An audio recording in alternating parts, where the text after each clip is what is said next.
Ladies and gentlemen, podcasting since 2005. You're listening to Gamertag Radio. With your hosts, podcaster Hall of Famer Danny Pena, the always opinionated Paris Lilly, and from outside of the norm, Peter Toledo. This is Gamertag Radio.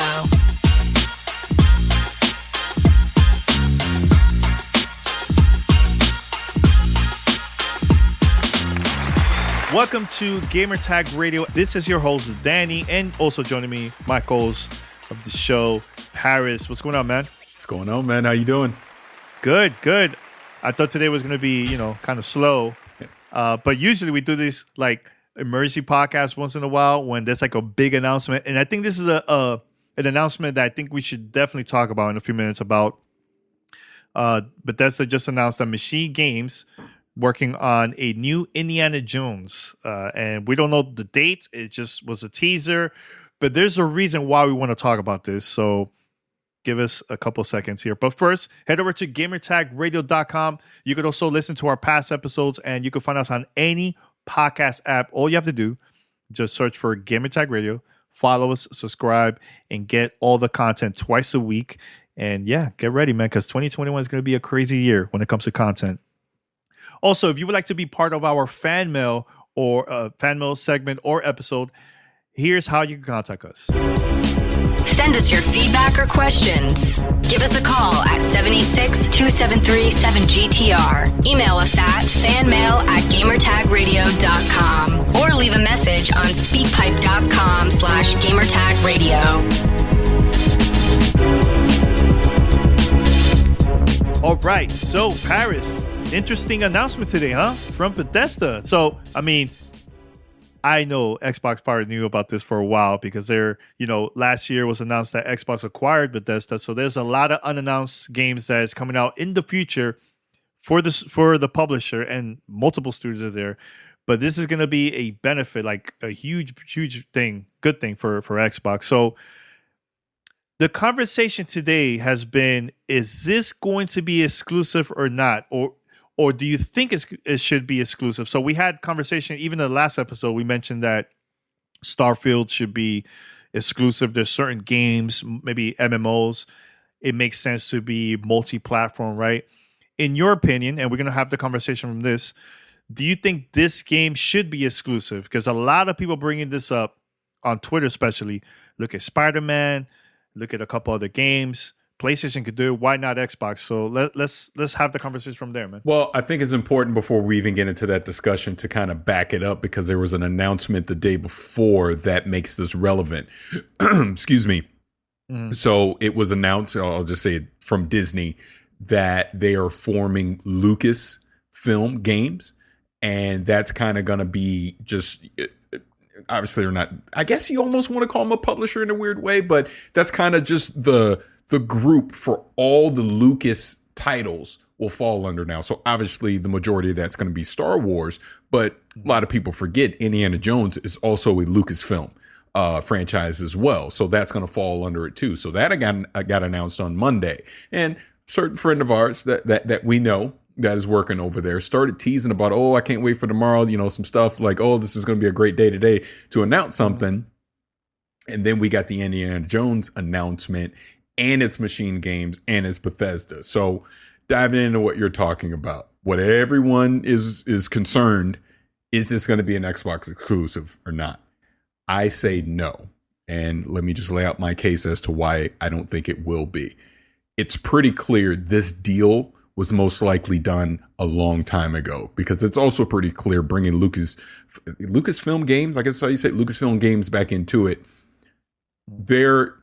EA is no longer going to exclusively have the Star Wars games. It looks like other studios are going to be able to get their hands on it across the industry.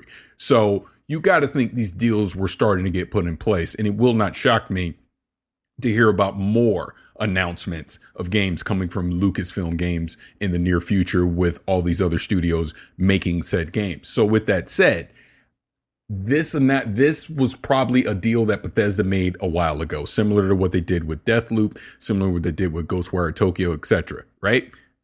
Bethesda makes Ghostwire Tokyo. I think they do. But anyways, doesn't matter. The point is, everyone's looking at the Xbox acquisition. My point is, this was made prior to that, and let's not forget that deal is not final. Xbox has absolutely no say in the announcement that came out today. And with that said, if a deal has already been put in place, especially with something like Lucasfilm Games, why would they want to make their intellectual property console exclusive, just to Xbox as an example? They're going to want their games everywhere. So I think this is where you're going to see, once the ink dries on the Xbox deal, this is what I think. I think it will show up on PlayStation. If they make a Switch version or whatever, it's going to show up there. Obviously, it'll be on PC. And I think the most that Xbox, quote unquote, gets exclusive out of this is it'll be on Game Pass day one. I think that's probably the best that Xbox could hope for. I know people have said, well, Xbox could renegotiate the deal and all that. But this kind of goes back to what Phil Spencer has already said, that, hey, the Bethesda stuff will be treated on a case-by-case basis. And again, this is let's just fast forward to the future. This will be a Microsoft studio in Machine Games that is doing a licensed game and with a prior deal to it. I see no reason why Microsoft would push to even alter this deal. I don't think the incentive is there for them to want to alter it. If a deal's already in place that Bethesda is cemented, similar to Deathloop, why change it? Go with what they're doing. Let Machine Games make the game. You can push from a marketing standpoint day one on Game Pass. People that don't want to spend $70 or $60 or whatever on another platform, there's your incentive for them to go get it on Game Pass. I think, again, when we talk about the Bethesda exclusivity stuff, we're talking homegrown Bethesda games that will wind up being exclusive to Xbox versus them licensing something out from another intellectual property. I don't think those games will be exclusive. To me, I don't think so. That's just my 2 cents. Again, could be wrong, but looking at it on the surface, that's just how I see it. What do you think? I agree with you. I think this is going to be a multi-platform game. Again, similar to maybe MMO games, right?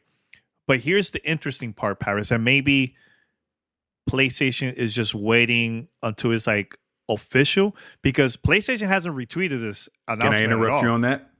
Oh, if they did? Because no, not that they did.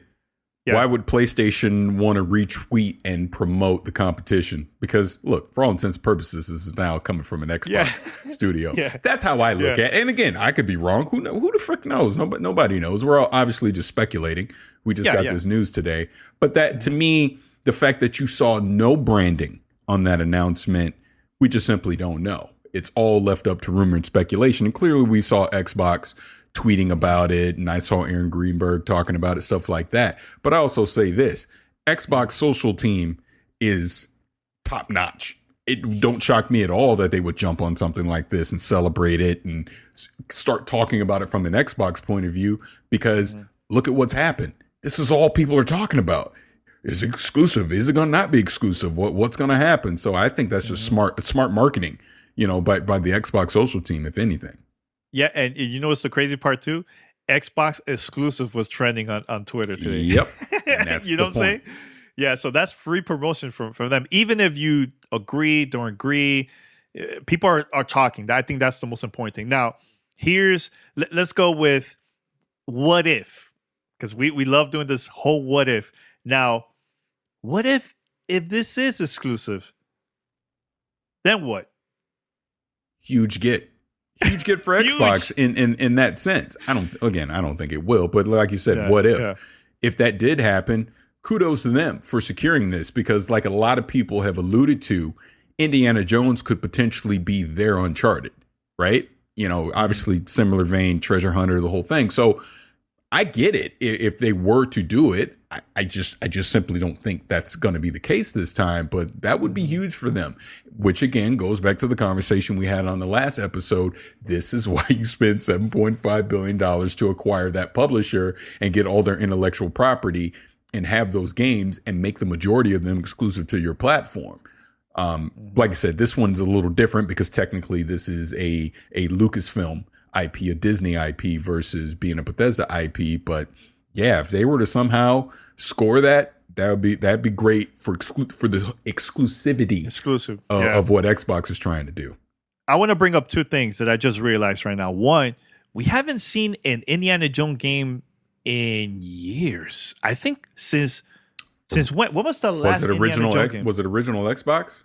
Because I saw our good friend Gene Park from the Washington Post talking about that, and he even posted like box art. I think he was saying it was original Xbox was the last one. Yeah, so that's one. Oh, someone in chat saying Lego Indiana Jones. So I guess that's a normal. Okay, man. Okay. Yeah. I could go with that one. Now, here's another thing, though, Paris.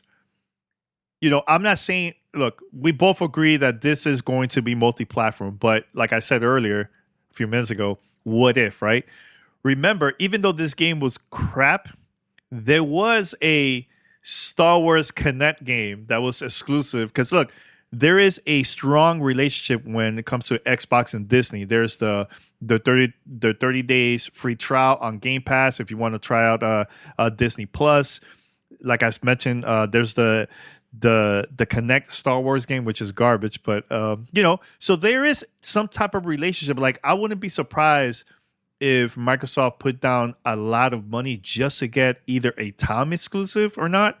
It is possible. I agree that this is going to be multi-platform, but dude, as of last year, I feel like there's no rules, man. Anything crazy could happen, man. You know what I'm saying? I don't disagree. Yeah, I definitely don't disagree in that at all. Yeah. I mean, it clearly is a possibility. It won't shock me if it happened. I'm just trying to take it from the point of view that Xbox isn't even involved in this deal right now. This was a Bethesda negotiated deal with Bethesda still being an independent publisher who put all their games on every platform.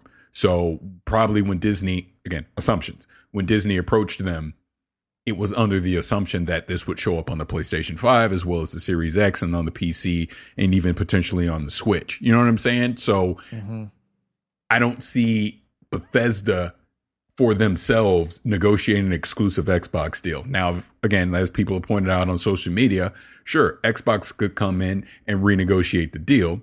Not saying that's impossible to happen, but we'll just have to see. Like you and I both agree, we don't think it's necessarily going to happen.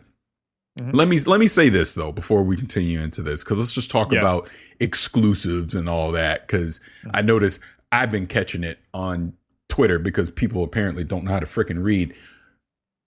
I am 100% against exclusives as a consumer. I think games should be on every freaking platform possible as a consumer. But from a business standpoint, exclusives are what Xbox, PlayStation, and Nintendo use as an incentive to get you to invest in their ecosystem. So they are a necessary evil that will always happen, right? But you should not be celebrating exclusive games for your own enjoyment. You know what I'm saying? I shouldn't be happy that a game is exclusive to Xbox as if that helps my enjoyment of the game. You enjoy the game because the game is great, right? Not because it's exclusive to Xbox or exclusive to PlayStation or whatever. You know what I mean?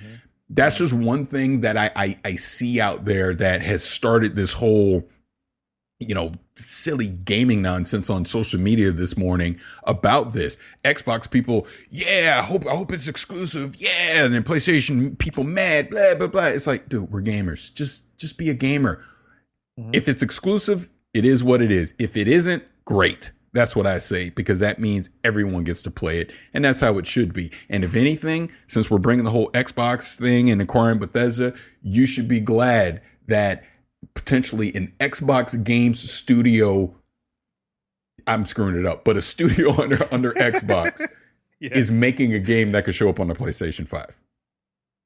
Like you said, it's no rules. Things are changing. That should be a good thing. Things have changed. Yeah. And I think that would be a great way to get people to subscribe to Xbox Game Pass, because, man, they have a choice.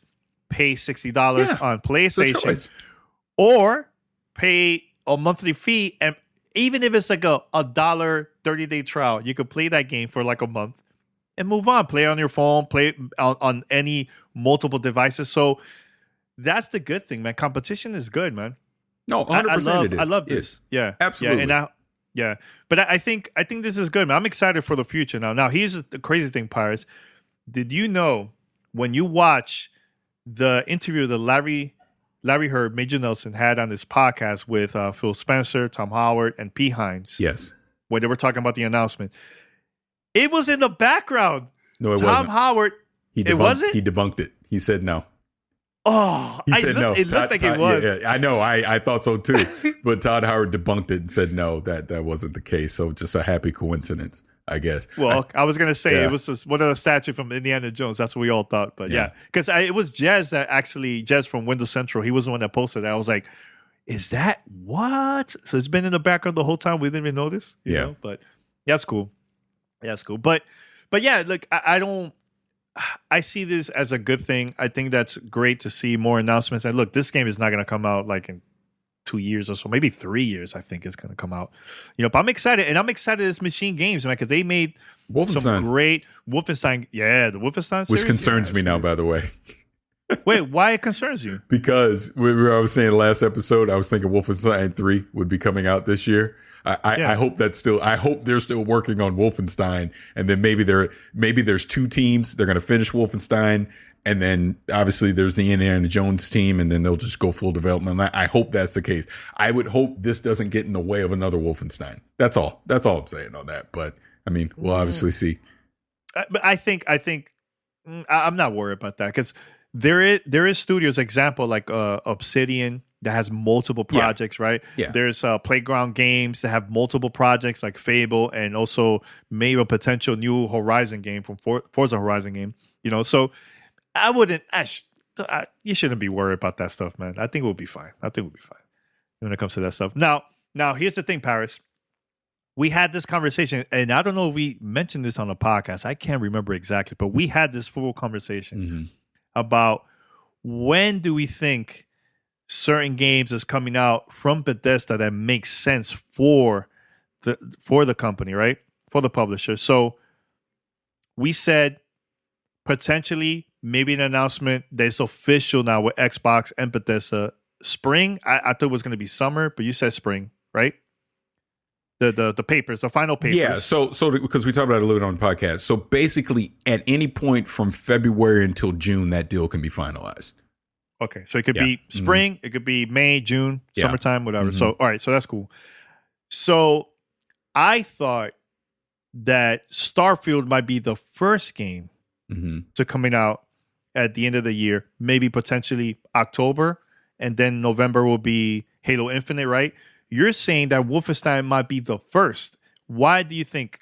Well, and actually playing up on what we were just talking about, and obviously this announcement with Indiana Jones, it would kind of make sense because if Wolfenstein 3, for all intents and purposes, is quote unquote done, then you get that out now. So then the entire Machine Game studio can now focus on making Indiana Jones. Because like I said, we're probably not going to see that game in 2023, something like that. It's going to be a while on it. So it's almost like Machine Games, because clearly Machine Games has been working on something, even, since Wolfenstein 2, and even when they did Wolfenstein Youngblood. I think they did Youngblood, or it might have been another studio. Anyways, they've been working on something. And the timeline makes sense that Wolfenstein 3 is out this year. So that would allow Machine Games to ship this game and immediately jump on the next one, with Lucasfilm Games, and they can go off and do their thing. So I still stick to my guns that Wolfenstein 3 is most likely the next big Bethesda game to come this year. And with Starfield, obviously, potentially, being the next one. And then, Elder Scrolls and Fallout 5 and all that is way down the line. So we'll see in whatever they do with Quake and Rage and the rest of them. Now, my question to you, because today I watched a trailer from Netflix that they're having a movie every week, a brand new movie exclusively for Netflix for the whole year. Another thing too, Disney Plus is going to have a brand new series, especially for Marvel, and then at the end of the year, is going to be it's going to be Star Wars, right? But the whole year, there's going to be new content every single time. So that's from the movie side. Now, when it comes to the game side, Nintendo did that during the launch of the Switch. Every month, there was an exclusive first-party game, either a game that came out for the Wii U or a brand new game that is just brand new for the Switch, right? Now, with so many studios that's under the umbrella of Xbox, do you think this is going to be the year that we're going to see new exclusives games? It doesn't matter if it's third party, not third party, AAA, AA, and so on, that we might see almost every month. Not now, but I think maybe later the year, maybe after the summer, we're probably going to start seeing that because there's so many studios. So those studios could be working on multiple projects. So what are the chances of that, of us seeing that this year in 2021? I like your thinking on that. I think COVID plays a factor in this still, to where I think that's more likely in 2022 than it is in 2021. I do see the back end of 2021 being pretty stacked with games, like we've already talked about on the last episode. But I just think with COVID, these studios are probably so behind. We've already seen so many delays. I don't think we're just going to see that steady stream of content, even like from June all the way to the end of the year. I think you're more likely to start seeing things, really just the holiday season, as it always is, from August until the end of the year, with, like you said, a blend of AAA and indie games and stuff like that. But I think the bigger thing, since we're just talking Xbox specific, the amount of studios that we know they now have, and we know they're working on certain things. Once you get into 2022 and beyond, there's almost no excuse, right? I mean, there should be, and I'm not going to say every month, that'd be pretty bold, but there just should be just this a steady stream of quality titles coming out from Xbox Game Studios at that point. I mean, we saw that in the prime of the PlayStation 4 with PlayStation. They were able to do something similar. So again, as a gamer, be freaking excited, man. That's the way I look at it. This is dope. Because we're going to get a ton of games, and that's a good thing from some quality studios. Now, here's a question and I thought about this too, Paris. So I noticed how Lucasfilm Games announced, "Hey, we're gonna bring this back," because remember, there was years that there was nothing from Lucasfilm Games. It was shut down completely, right? And now it's coming back now with this whole Indiana Jones. Do you still see EA releasing Star Wars content? There was a couple years that was like, it was really tough for EA because a lot of bad reviews, and let's be real, I don't see Disney happy about that. No. But it's good for Disney to start working with other studios if they want to make great content. You know what I'm saying? So, well, and that's the whole point of this Lucas. I keep screwing it up, but Lucasfilm Games is take this thing away from EA. Not to say like Respawn can't continue to make Jedi Fallen Order, but allow other talented studios out there in the industry that have these creative ideas that can use their IPs in a great way. Like good friend of mine, Legacy Killer HD, has his YouTube channel, always putting up content. He had tweeted something the other day that I thought about it. I go, yeah, he's right. Why don't we have an open world Star Wars game right now in the vein of like The Witcher 3 or Grand Theft Auto or something like that? You know what I'm saying? Or Assassin's Creed Valhalla. Why does that not exist? EA has had this IP that long and hasn't done something like that. And I'm not necessarily saying that's the only type of Star Wars game to be made, but come on, really? You haven't done something like that. Where's my KOTOR successor? There's so many different things they could do in the Star Wars universe that EA has literally just put out. I'm just going to call it for what it is. Half-ass Battlefront games. And thank God Respawn gave us Jedi Fallen Order, so we got something. But they've literally wasted that world and that universe and those characters that we could have been exploring the entire last generation. We should have been getting stuff and we didn't get it.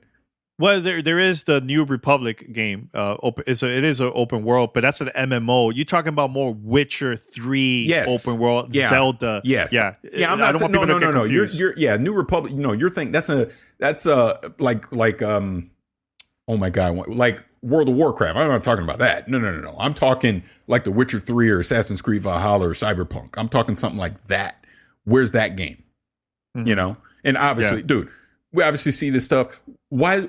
Okay, again, I don't know, not to make this a crapping on EA thing, but why in the hell is there not a Mandalorian game right now? And it doesn't necessarily have to be Mando, but a game that is exploring the Mandalorians, right? Dude, that post Return of the Jedi world, Grand Admiral Thrawn, there's so much crap they could be doing right now with Star Wars that they've just wasted time on. It'd be perfect to be putting that out. Like, dude, think about it. And again, spoilers if you haven't seen The Mandalorian, skip ahead like 3 minutes. We get freaking Luke, gosh darn Skywalker at the end of The Mandalorian. You get the book of Boba Fett, that Boba Fett is literally taking over Jabba's palace in Tatooine. You trying to tell me it shouldn't be a game that came out this holiday ready to take advantage of that? Come on. Yeah. Man, this is why you have Lucasfilm Games, because it's very clear the executives looked at this and go, what the hell are we doing? Oh, no. We got to fix this. We have to take advantage of all our intellectual property in gaming and use it to its full advantage. Yeah. I'm excited. I'm excited for the future for Lucasfilm Games. Man, I gotta get used to that name. Yeah. Now, but in the past, they had a lot of Star Wars games. But remember the Super NES, but Genesis, they weren't good. But they weren't that good. It was tough. That's the very balance. difficult game. That's the balance. Yeah. We're screaming we want all these Star Wars games, but the ones that we got over a decade ago weren't that great. So that was part of the reason. Hey, we're gonna shutter the Disney studios and we're gonna give it to EA, because EA was supposed to give us these quality AAA experiences, but they didn't. And I think that's the balance of why they're doing it this way now, where let's give certain IP strategically to certain studios that we know can do something with it. And again, taking the example that we got right now, Indiana Jones going to Machine Games, who has proven themselves to make these freaking Wolfenstein games that are fan-effing-tastic, and you get to punch Nazis in the face. What studio in the world is better to make a game where you get to punch Nazis in the face? It's Machine Games. Give them Indiana Jones and let them do it all over again. It's perfect. Mm-hmm. Now, let me ask you this. Do you think a game like Assassin's Creed, you want something like that? Like, say Ubisoft work on a game like, do you think that makes sense? Because Assassin's Creed, think about it. Lost Odyssey. I think that would be cool. Star Wars vibe like that. And it doesn't have to be The Mandalorian. It doesn't make Boba Fett. No. You make a bounty hunter game in the style of Assassin's Creed. Oh, I'm in. It'll be sick. Yeah, it'll be. Give sick. it to me. That's what I'm saying. Again, you can make. We already got Jedi Fallen Order, so we see there is still an excitement in this world. You make a proper Rogue Squadron game. We obviously got that from EA. That was good, but there's just so much more potential. Like I keep saying, tell me a Grand Admiral Thrawn game. Give me that. I'm in. Tell it from his point of view, not the Rebels' point of view. Tell it from the Empire. Dude, I'm in. There's so many different things that they could do with Star Wars. And again, this is why, I'm glad to see this Lucas.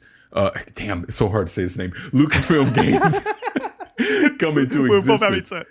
We're both having a hard time. Yeah, that would be so sick. But here's another thing though, Paris, and this is the reason why Battlefront, especially the first one. And I'll mention this story. What happened to me a couple years ago? So years ago, EA invited me to go to Stockholm, and I went to the DICE studio, and I got to see Star Wars Battlefront, and this was right before they even showed the announcement. They showed the trailer. We were there early. Only 20 of us got flown over there, and we got to see the game. And I'm excited, right? So I'm like, oh, man, okay. All right, man, I can't wait to see the story. There was no story in the first Star Wars game. So we gave that feedback to EA. I'm like, please add a story, because here's the thing that it reminds me of back in the days when every company, every studio was making games and they were adding multiplayer. I want a single player experience when it comes to Star Wars. And I hope Indiana Jones is just a single player campaign, right? It doesn't have to be multiplayer. There is a MMO. Okay, that's fine. But think about it. The best Star Wars that I played, best Star Wars games, Knights of the Republic, single player campaign. The Respawn game, single player campaign. I want that type of experience. Even Battlefront 2, the story was decent. The story, not the multiplayer. The story was pretty decent, but I don't know why companies are still adding multiplayer in all these games, man. It doesn't have to, man. You know what I'm saying? So now, go ahead. just going on that, I can think of 2 more games. One of them, maybe not, but hell, Disney owns them all anyway, so they could do it. This could also come from Lucasfilm Games. Number 1, a Willow game. Again, set it in that fantasy world, open world, all that. You could totally do a Willow game. And they're bringing Willow back on Disney Plus, so it makes sense. Howard the Duck. You could do it. I was thinking about that today. I was thinking about I mean, Howard kind of lives in Lucasfilm and in Marvel, but screw it. You could do it. You could do a Howard the Duck story. Tell that in the Guardians of the Galaxy universe. There's so much potential there with these IPs if they so choose to do something creative with them that isn't just the same cookie cutter crap that we've been getting year after year. We could get something with new, unique characters, tell different stories that we haven't seen before. That's the potential of what Lucasfilm Games could do with all their IPs, along with Star Wars, obviously. Yeah, and here's another game that I felt had potential. Story was great. Multiplayer, meh. And this is not a Lucas game. This is a Marvel game, Marvel's Avengers. A huge mistake for releasing a game like that, thinking it was going to be like Destiny and people were going to go back and play it. It was a flop. So multiplayer games is a very difficult thing to do, especially like a live service like Destiny. That's hard to keep up, man, and continue adding content, especially a game like that. So I don't want to see a game like that from Lucasfilm Games. I don't. I just want to get that single player experience, man, and just have Easter eggs and stories is involved with maybe with content from Disney Plus and movies and part of the Star Wars universe. I think they should continue creating content like that, man. So we could get excited because I don't know if you played the Respawn game, Paris. That story is fantastic. One of the best Star Wars games. We're talking about Jedi Fallen Order. Jedi Fallen Order. Yeah. Hey, which fantastic. by the way, the pause on that, you see they came out with Series X and PlayStation 5 upgrades to Jedi Fallen Order. So now you can play it in 60 frames. So again, dude, and it's on Game Pass if you have Game Pass. So you can play it on there too. But man, no, I agree with you. There's a lot of compelling content and stories that can be told in the Star Wars universe that I just feel like has been wasted the past decade. I mean, the Star Wars Lego games have been great. They play in for comedy more than anything, but a serious AAA title in the Star Wars universe has just quite honestly been lacking. And I don't count Battlefront because I thought both of them were terrible, but that's just me. Yeah. Do you see more announcement coming up later this year? I do. From Lucasfilm Games? Yeah, I do. I think 2021 they're coming out, and not that these games are coming this year or anything. I think they're far out, but I think this is just the first of many, because if they're getting Indiana Jones out of the way right now, what the hell are they going to do with Star Wars? That's coming. And look, high chance there's a Mandalorian-esque game that's going to get announced by someone's going to be working on it, doing something. High chance we're getting a sequel to Jedi Fallen Order. Like I said, it would not shock me for them to do something that's more open world in the Star Wars universe. Rogue Squadron actually was pretty good, so I could see them, adding more content to that as well. So there's a lot of stuff that they can do, and I'm sure EA is still going to be involved, but you're going to see other publishers and studios involved too. And that's a good thing. I don't see anything wrong with that at all. It excites me more than anything. Yeah, I'm excited. I'm excited for the future. And I just started following the official Lucasfilm Games Twitter account just to get more of the announcements. I just want to get ready, man, because I think it's going to be good, man. And look, they have the content, man. They have the content. Now is working with the right studio that makes sense and release it to the public and release it different platforms. And look, as a Star Wars fan, I'm excited to see what other type of games are going to release in the future. Because look, I want an official RPG game. Knights of the Republic to me is one of my favorite Star Wars games ever made. The story was even better than the first trilogy when the prequels of the trilogy. Remember that it came out years ago? That game has a better story than those three, in my opinion. It was that good. I know part 2 came out, but that was from Obsidian worked on that, I believe, right? Part 2 of Knights of the Republic. Yeah, they did. It was okay. It wasn't that bad. It was okay. But man, the first Knights of the Republic, oof. So anything else, Paris, when it comes to that? Anything else? It's funny, like as you listen to us talk about this, going back to the whole original topic of, Bethesda Machine Games doing this, would it be Xbox exclusive and all that? As we're talking, why in the hell would Lucas want it to be exclusive to one platform? Wouldn't you want all these Star Wars games to get played, and even Indiana Jones get played by everyone? Of course they're going to want this thing to show up on a PlayStation 5. There's no way. I will double down on that. And if I'm wrong, I'm wrong. I'm probably gonna be wrong about so much this year anyways. But so I'm gonna stick on that one. There's no way Indiana Jones is gonna be exclusive to Xbox. No. I don't see it. The only thing, and we said it earlier, is that this is gonna be on Game Pass. That's the only exclusive thing that probably Xbox will get from this. But which is good because it will promote the service even more. More reasons to have the service. You know what I'm saying? So one thing we forgot to, because again, just what everybody was screaming on Twitter. Everyone was loving it, kept bringing up Spider-Man. Well, PlayStation got exclusive, so that means Xbox will get that exclusive. Dude, you have no idea what type of deals are being made behind the scenes for all that kind of stuff. Yes, Sony owns the film rights. They don't own the game rights. But you don't know what was negotiated with this whole Marvel sharing agreement and all that. That might have been a part of it. Well, you got to let Insomniac make Spider-Man and make it exclusive. Obviously, we saw the Avengers game. Spider-Man was exclusive on the PlayStation. You never know what's negotiated. So you can't look at one thing and automatically assume that also applies to another one because it's business. It's money. Deals are negotiated all the time. So again, unless Xbox is going to go in and actually throw more money at the situation and negotiate something with Disney to get Indiana Jones exclusive, I just don't see it.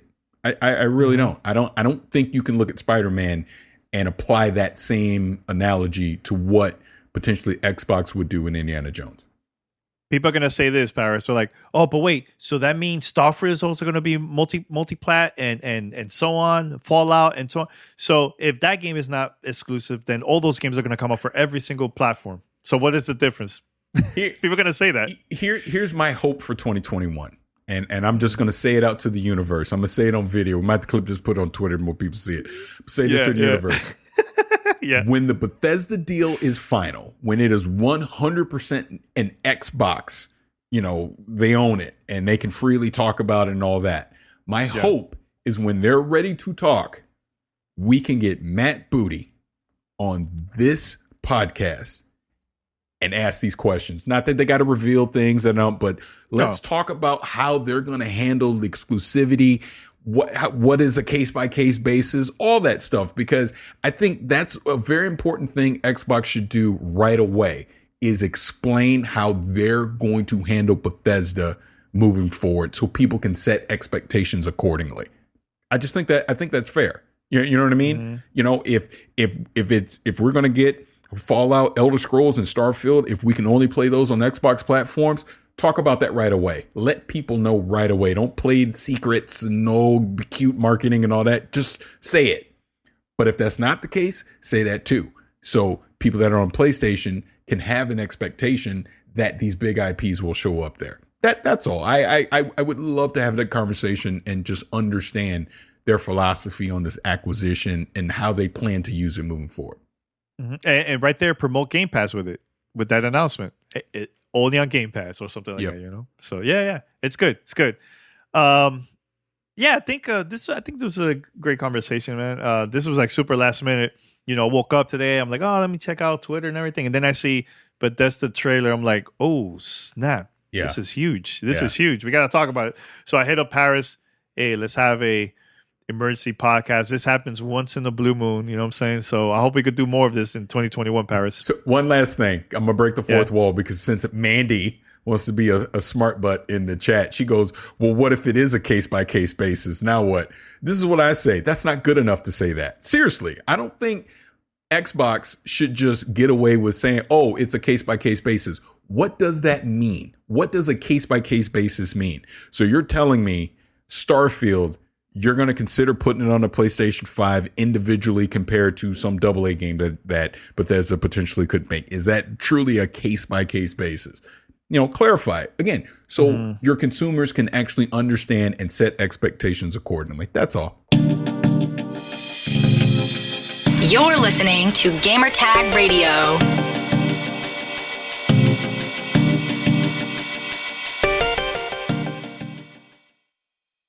Okay. All right.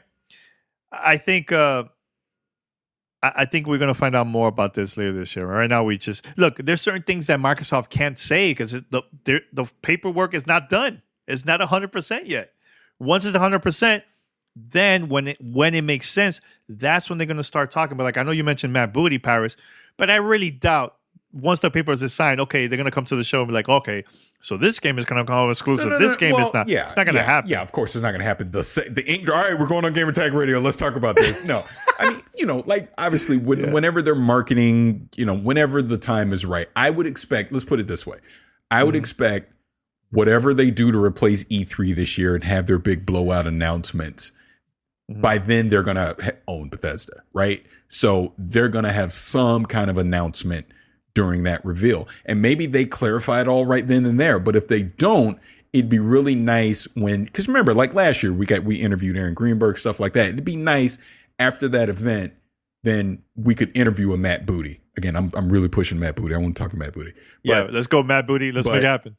To have a Matt Booty do the media circuit and start talking to us and basically deep dive into expectations and their plans for Xbox Game Studios and how Bethesda is going to integrate into that. That's all I'm saying. I would love to have that conversation. And I think to their consumers, it's one they owe, right?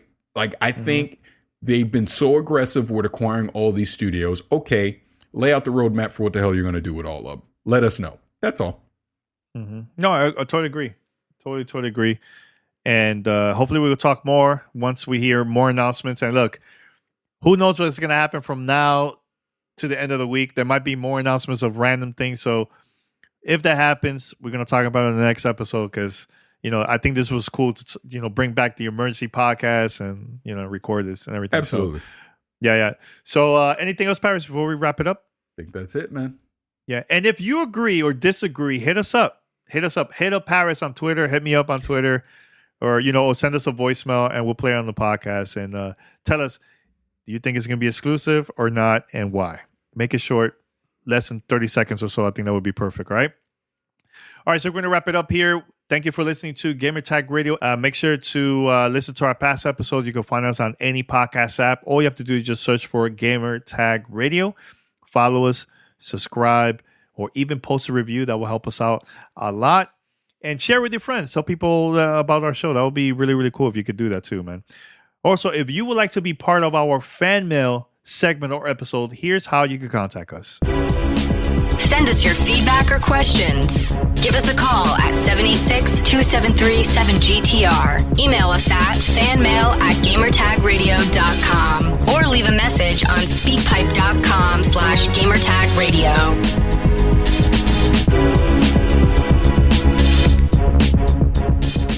Howard, you were going to say something? No. Oh, okay, you were laughing. I'm just reading the chat. Oh, okay. See? Breaking the fourth wall. All right, so we're going to wrap it up here. Thank you for listening. Until next time, we're out. Peace. Thanks for listening to Gamertag Radio. Be sure to like us on Facebook and follow us on Twitter.